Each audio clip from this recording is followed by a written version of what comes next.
Arthur DeValia. Arthur DeValia.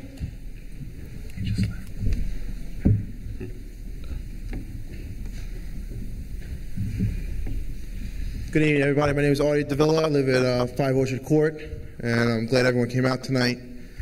Real quick is, it is about dollars and cents, unfortunately. And I've been around a little bit. Not, obviously I'm 37 years young. Some of you have been sitting here a lot longer than I, and you have experience with this sort of things. However, you put a cap on the budget and the cap on the expenses, and I find it very difficult to do. I own my own business, and I have the startup costs, and I estimate my operating costs. I didn't anticipate Katrina. I didn't anticipate downturn in the economy. No one has the crystal ball to do that and say, oh, everything's gonna be great. Now, I'm on the fence. I think it's a great thing that's being proposed here. I think it's great for community. I'm a town kid. I'm a small town kid. I lived in and grew up in Mayapack. My wife was born and raised in Shannon Rock. Unfortunately, she couldn't be here tonight for childcare reasons. However, so the small town community is big. I moved away from here for a short time to Yonkers. That was my affordability, and when real estate was great. But being in Yonkers and close to the city and doing the dinners and everything else that was so accessible, I still missed home. Okay, so community is important. Two questions. One stands on the proposed budget. How can you honestly just say that going forward that our money is going to remain constant going forward, and that when the time comes where we hit that wall where our projected budget is being exceeded by exterior circumstances, inflation and other things, that you're not going to come and say, okay, now we need more money? Or what do we do? Do we hit a brick wall and just say, all right, this is as far as we can go? First of all, there's a 25% contingency in these numbers. Okay. Both for the capital cost and the O&M cost. So that's a pretty hefty contingency factor, 25%. Okay. If the capital cost fell short, the only way to do the scope of work that's described in here, the only way that could be completed would be to come back to the residents. That's the legal process, and go through the same process all over again. It's called a supplementary proceeding.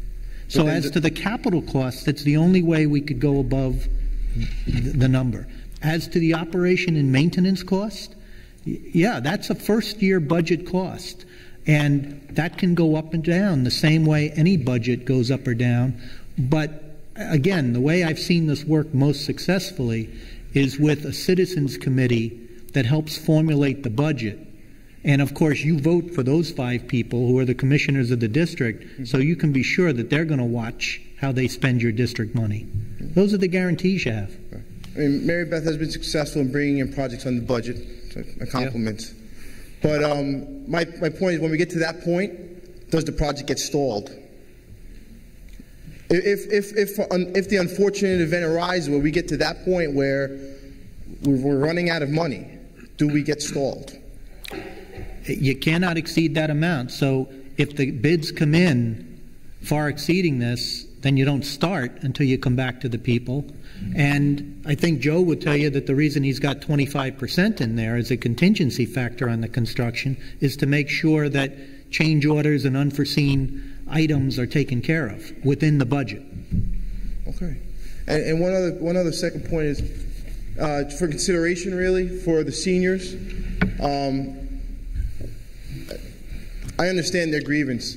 Again, as of late, I've been getting involved as being a business owner in Putnam County and just getting involved with local politics and seeing everything, taxes, and the political environment that we're in. Everyone's going after, they're putting their best foot forward to achieve greater things.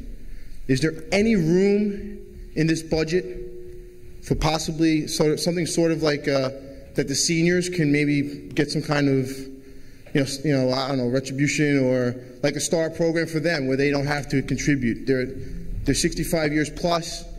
Their children are now, I live right next door to my father-in-law.